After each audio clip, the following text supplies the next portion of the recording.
ॐ अज्ञानतिमिरान्धस्य ज्ञानञ्जनशलाकया चक्षुरुन्मिलितं येन तस्मै श्रीगुरुवे नमः। हरे कृष्णा। भगवद गीता अध्याय 5वां और श्लोक संख्या 8वां और 9वां एक साथ ही है। न एव किंचित करोमि इति युक्तमन्येत तत्त्ववित् पश्यन् शृण्वन् श्रवन् स्पर्शन् जिघ्रन् अश्नन् गच्छन् स्वपन् श्वसन् प्रलपन् विसृजन् गृह्णन् उन्मीषन् निमीषन्नपि इन्द्रियाणि इन्द्रियर्थेषु वर्तन्ते इति धारयन्। दिव्य भावना मृत युक्त पुरुष, दिव्य भावना मृत युक्त पुरुष देखते, सुनते, स्पर्श करते, सूंघते, खाते, चलते फिरते, सोते तथा श्वास लेते हुए भी अपने अंतर में सदैव यही जानता रहता है कि वास्तव में वह कुछ भी नहीं करता। बोलते, त्यागते, ग्रहण करते या आंखें खोलते बंद करते हुए भी वह यह जानता रहता है कि भौतिक इंद्रियां अपने अपने विषयों में प्रवृत्त हैं और वह इन सब से पृथक है। तो एक दिव्य चेतना वाले व्यक्ति का लक्षण यहाँ पे हमें दिख रहा है। सबसे पहले क्वेश्चन तो आता है, दिव्य चेतना किसको कहते हैं? दिव्य ट्रांसेंडेंटल आध्यात्मिक चेतना, जो इस संसार से बियॉन्ड की चेतना है, जिसकी चेतना दिव्य है, सांसारिक नहीं है, भौतिक नहीं है, यानी कि उन्नत चेतना कह सकते हैं सिंपल शब्दों में। उन्नत चेतना वाला व्यक्ति जिसने ये समझ लिया है कि मानव जीवन का मतलब क्या है, किस प्रकार ये जीवन जानवर के जीवन से भिन्न है, इस चेतना वाला जो ये समझ गया है कि वह एक आत्मा है और इससे ज़्यादा महत्वपूर्ण कि वो कृष्ण का अंश है, और इससे ज़्यादा ही महत्वपूर्ण कि वो कृष्ण का नित्य दास है, इसको कहते हैं दिव्य चेतना। तो जो दिव्य चेतना में है वो व्यक्ति क्या करता है? देखता है क्या वो? हाँ, देखता है, सुनता भी है, स्पर्श भी करता है।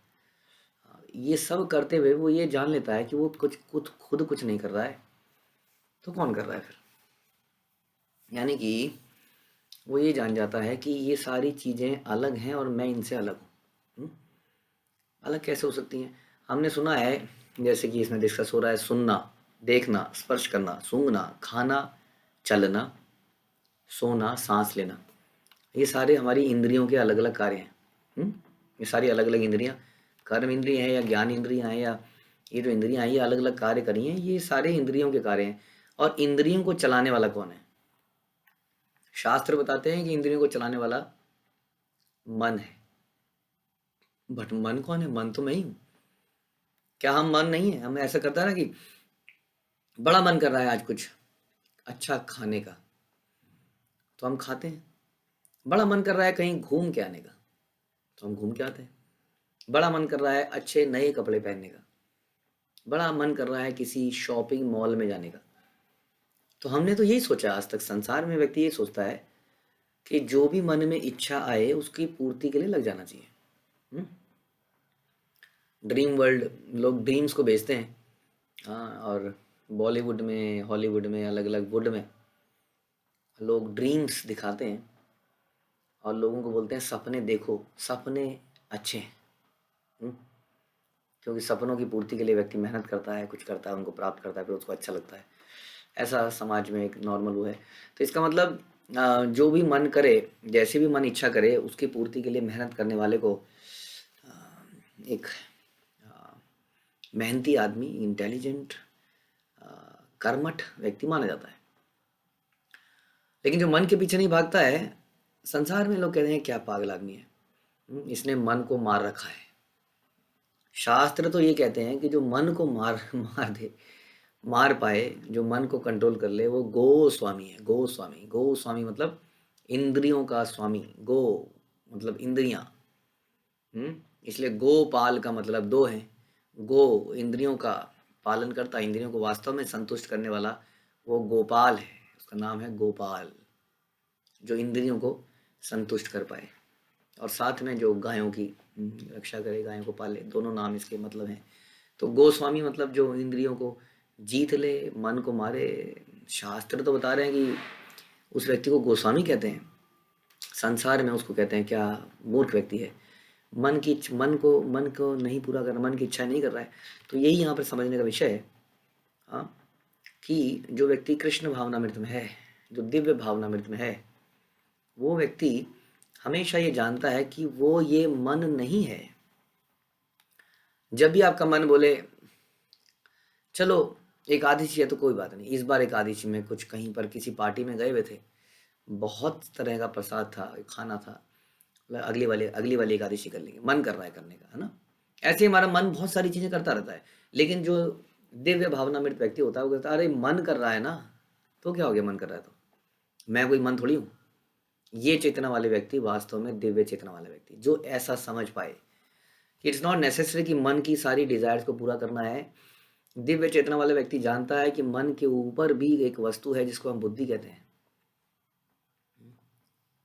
और ये बुद्धि से मन को कंट्रोल में किया जा सकता है। लेकिन क्या करें यदि ये बुद्धि ही गलत डिसीजन ले, या ये बुद्धि ही मन के वश में आ जाए, तो क्या करें, ये क्वेश्चन आ जाता है। कि बुद्धि ऐसा करने लग जाए तो क्या करें।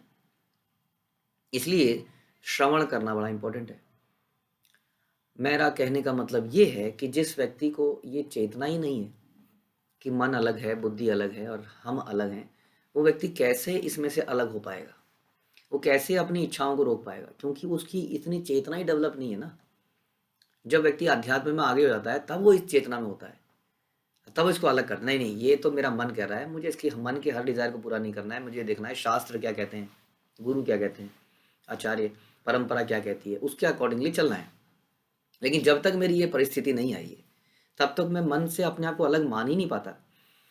मन की इच्छाओं को पूरा करना, ऐसा लगता है कि मर जाऊंगा अगर मन की इच्छा पूरी नहीं करूंगा तो।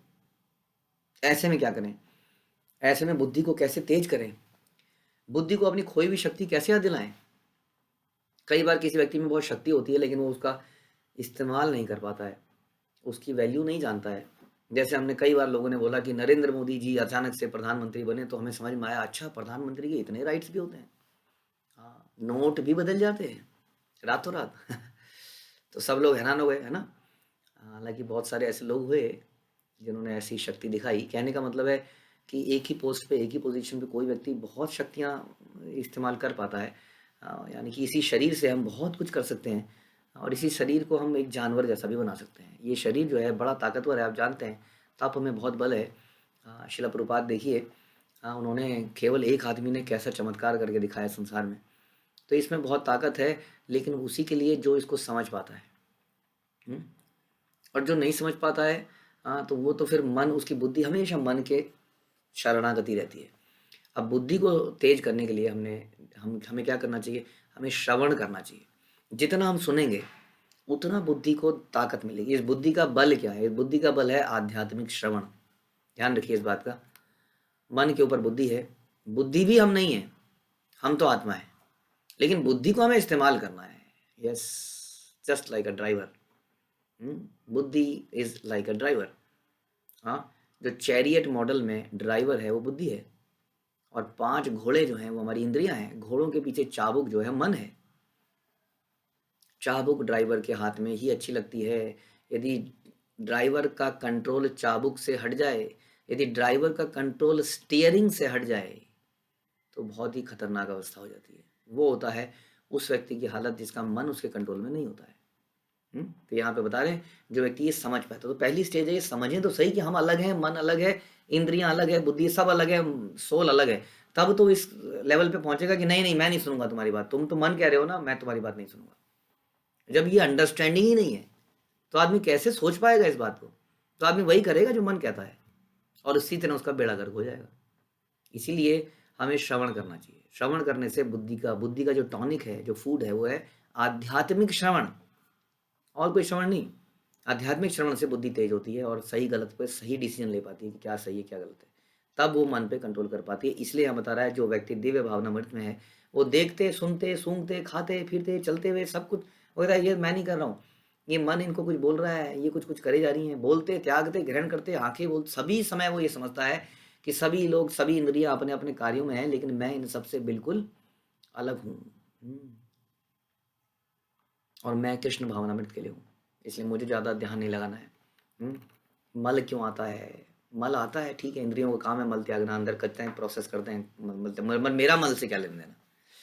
आत्मा के अंदर तो मल होता ही नहीं है, आत्मा तो सच्चिदानंद स्वरूप है, वो तो बूढ़ी ही नहीं होती है। इस तरह की चेतना मतलब। अतः कृष्ण भावना व्यक्ति सदा मुक्त रहता है, भले ही वो ऊपर से भौतिक कार्यों में लगा हुआ क्यों ना दिखाई दे। देखने और सुनने के कार्य ज्ञानेंद्रियों के कर्म हैं, जबकि चलना बोलना मल त्यागना कर्मेंद्रियों के कार्य हैं। कृष्ण भावनामृत व्यक्ति कभी भी इंद्रियों के कार्यों से प्रभावित नहीं होता। वह भगवत सेवा के अतिरिक्त कोई दूसरा कार्य कर नहीं सकता, क्योंकि उसे ज्ञात है कि भगवान का शाश्वत दास है। इसलिए इसको कहते हैं दिव्य चेतना। और इस चेतना में आने के बाद वो इंद्रियों के डिमांड से प्रभावित नहीं होता, वो जीव की डिमांड पे कंट्रोल कर पाता है, वो जनेंद्रियों के, जेनाइटल्स के डिमांड पे कंट्रोल कर पाता है। और इस तरह से मन के द्वारा ही, इसी चाबुक से ही सारी इंद्रियों को कंट्रोल करता है, यानी कि मन को ही कंट्रोल में कर लेता है बुद्धि से, और बुद्धि को शुद्ध करता है आध्यात्मिक श्रवण से। इसलिए हम सबको आध्यात्मिक श्रवण, शास्त्रों का पठन बढ़ाना चाहिए, ताकि हम भी अपनी बुद्धि को ताकतवर बना पाएँ, और वो मन को कंट्रोल करे, और मन इंद्रियों को कंट्रोल करे, और सारे घोड़े लगाम बुद्धि सब कुछ भगवान की सेवा में लग पाए। यदि ऐसा हम करेंगे तो हम कर्मों के बंधनों से नहीं बंधेंगे, और मृत्यु के बाद भगवान के धाम में अवश्य ही जाएंगे। श्रील प्रभुपाद की जय, भगवद गीता की जय।